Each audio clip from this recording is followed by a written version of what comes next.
Hi, I'm Delia, and I'm here from Philadelphia on a delegation with 12 other people visiting our sister community of Las Anonas.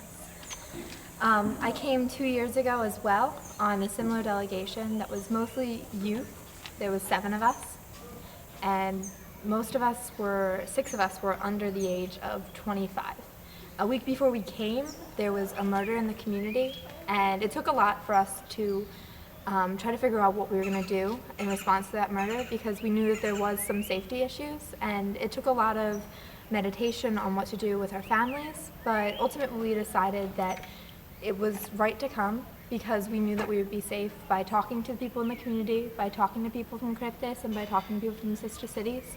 We knew that everything would be taken care of, all of our needs in the community and outside would be completely taken care of, and we'd be completely safe. And when I was here, I never felt even a little bit in danger at any moment, and I always felt like I was being taken care of. And also this trip, I haven't even thought about it being at all dangerous. I haven't even thought about not being taken care of by everyone. All the preparation ahead of time has been made so that we have no kind of worries about not being in safe situations, and everything in the community, there's always people around.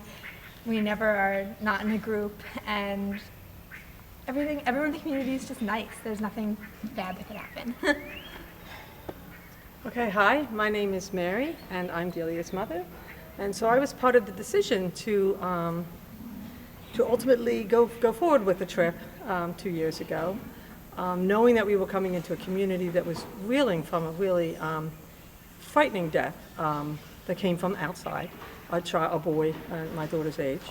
But with lots of discussions and between ourselves, the parents of the group that was going and the children who were going, and then with discussions with Cryptis and with sister cities in El Salvador, and with the community, the whole thing, we came up with a plan that really worked and actually enhanced our children's experience, because they spent a little less time in the community, but they got to spend time with the youth council, members of the youth council of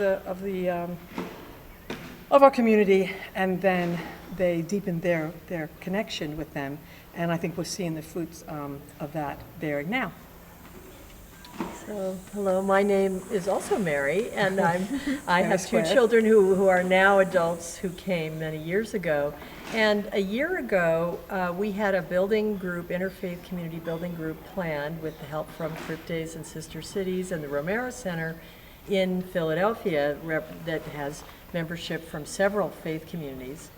And we were part of the group that decided that in early, maybe it was February, we had planned to go in July, that we actually canceled our trip because we had heard things that had happened and people who had left the community out of fear with gang issues, and we were uncomfortable with the lack of communication that we were hearing, and we needed a good 3 months before the trip to have everything clear, especially when I feel responsible, especially when they're minors who are coming without a parent.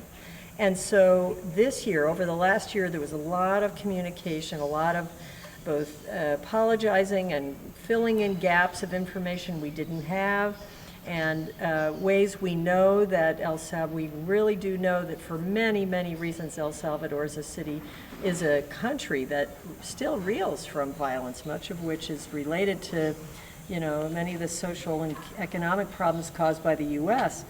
And we also know that most of the violence people suffer, it is not directed at foreigners, which means all the more need to be accompanied. So I think the combination of communication, here's what we know has happened, here's what the government is doing, here's what the community is doing, this is what Cryptis is doing, and Sister Cities.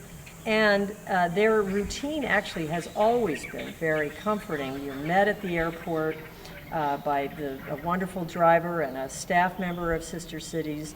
All the plans that have gone on ahead of time to prepare everything from meals to fiestas to the details of your work and your meetings. And little things like, oh, it's a little too late. I'm not comfortable with you walking down the road that far by yourself. I'm going to walk with you.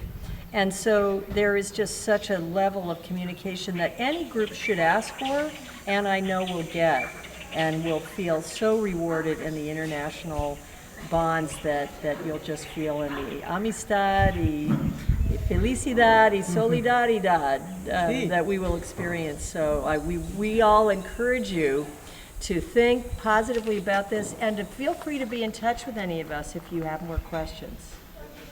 Gracias. Gracias.